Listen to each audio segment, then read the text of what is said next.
May 23, 1934, on a quiet road in Louisiana, 6 men hidden in the brush hold their breath. In seconds, a stolen Ford will come around the curve, and what happens in just 16 seconds will unleash more than 160 shots. It is the end of Bonnie and Clyde, planned over 102 days and carried out in seconds. See how it happened. Fact 1. Frank Hamer is recruited. February 1934. Lee Simmons, the head of the Texas prison system, did not trust the job to anyone else. He got in his car and personally went looking for one man. Frank Hamer, nearly 50 years old, a retired Texas Ranger after almost 3 decades of wearing a badge. This was not an ordinary reinstatement. It was a special commission with one target: hunt down Bonnie and Clyde. The couple had been making a mockery of the law for 2 years.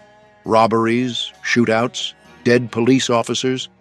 The last straw had come in January of that year, when the gang raided the Eastham prison farm, killed a guard, and freed the inmates. Simmons was direct. He was not going to tell Hamer how to do the job. The old ranger agreed on one condition: he would work his way, alone, with no one breathing down his neck, and with complete authority.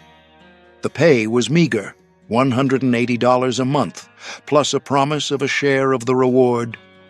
He did not even blink. With that handshake, the couple's fate was already sealed. They just did not know it yet. Fact 2. The man who couldn't be killed. Before hunting Bonnie and Clyde, Frank Hamer already had a record that seemed impossible on paper. Over the course of his career, he took part in more than 50 shootouts. He was shot 17 times.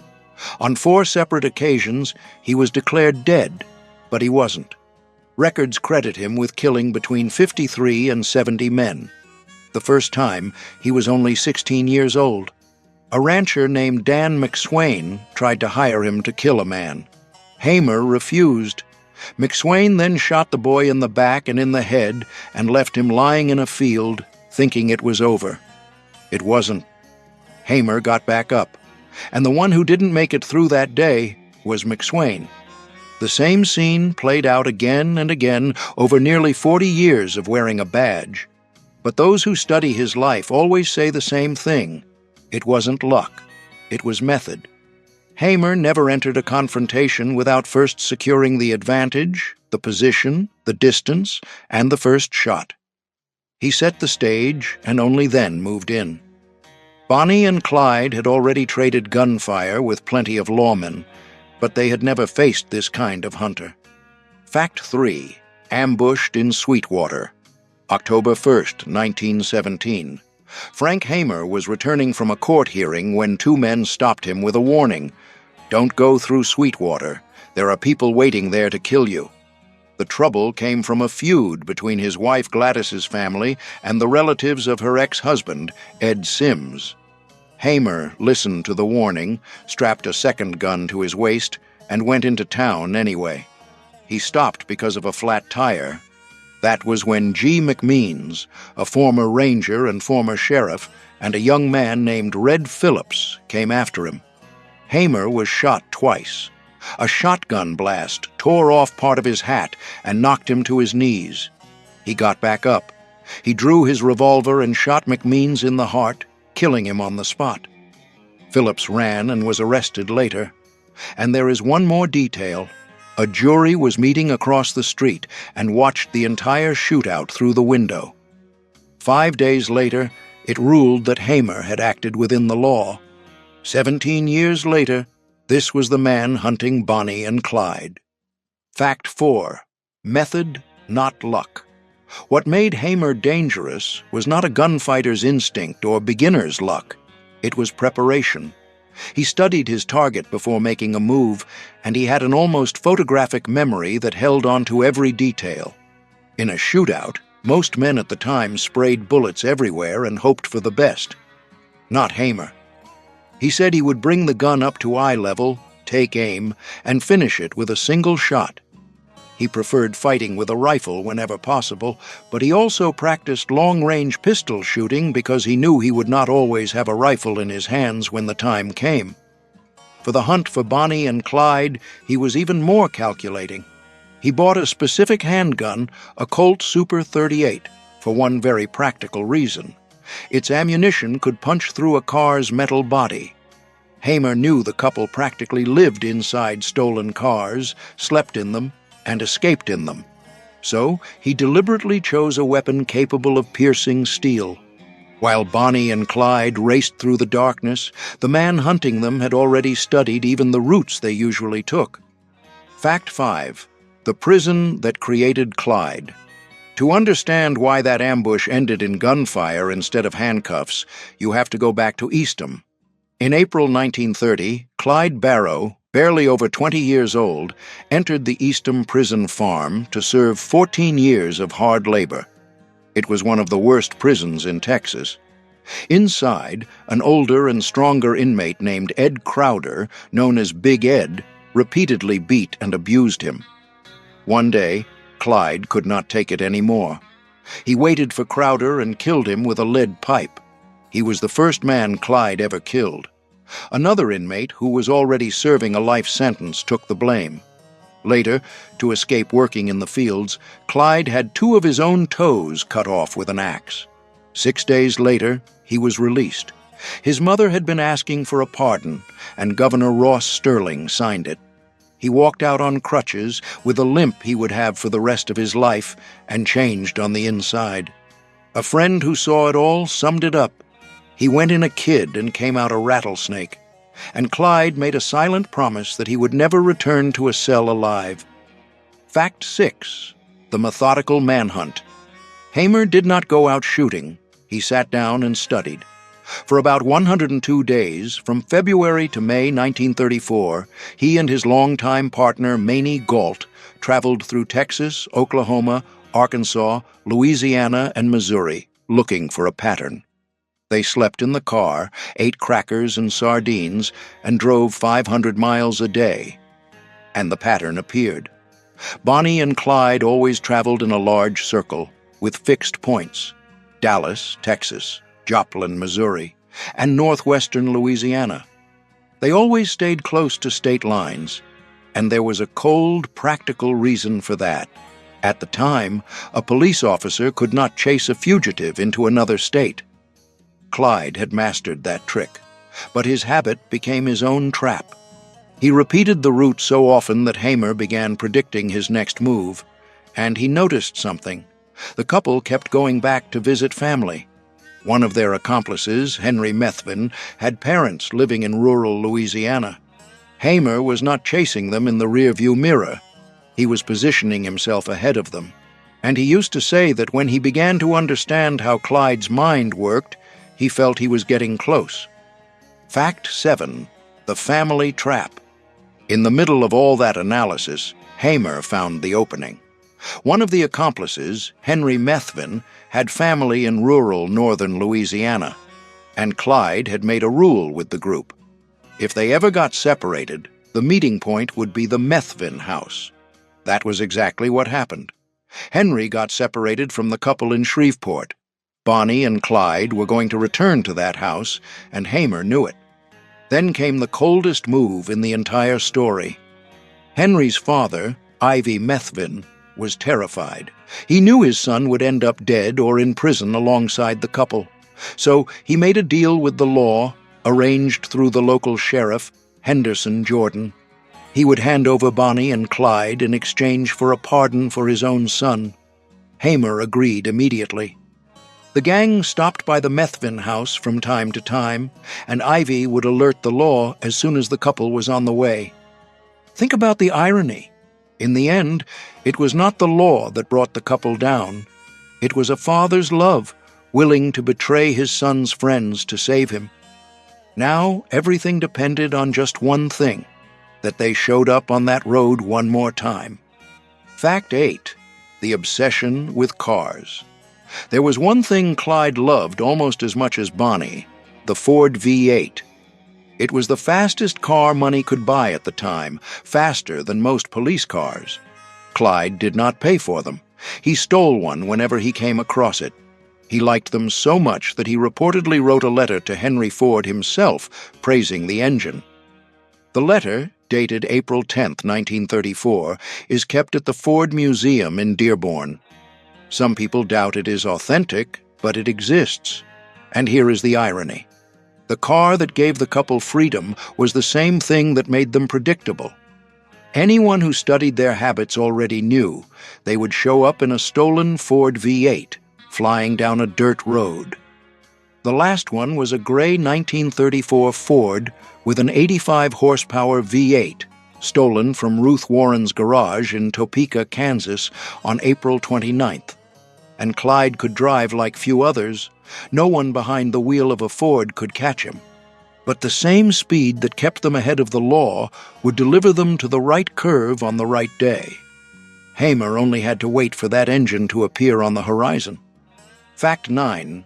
The chosen curve. On May 21, 1934, the posse gathered near Gibbsland, Louisiana.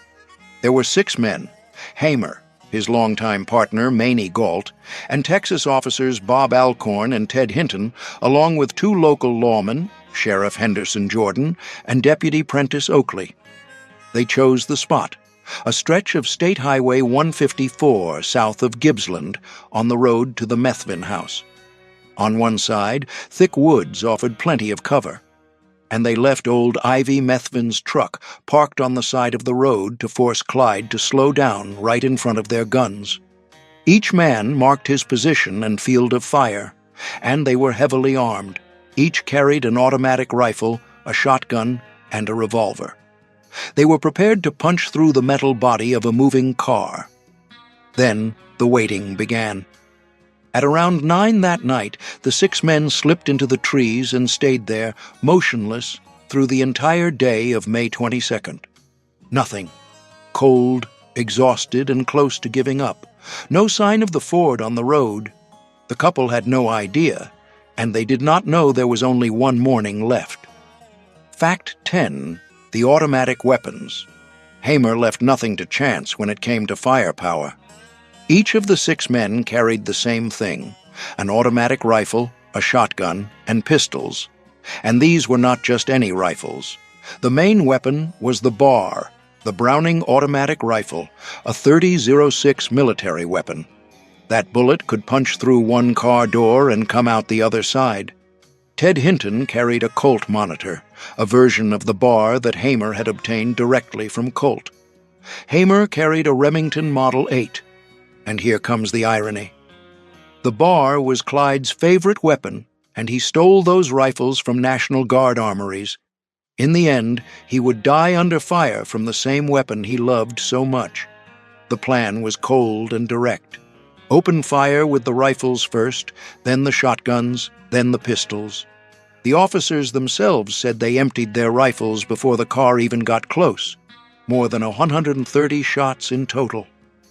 Against 2 people who would never surrender, the difference in firepower had already decided everything before the first gunshot. Bonnie and Clyde would not even have time to draw a weapon. Fact 11. Waiting in the brush.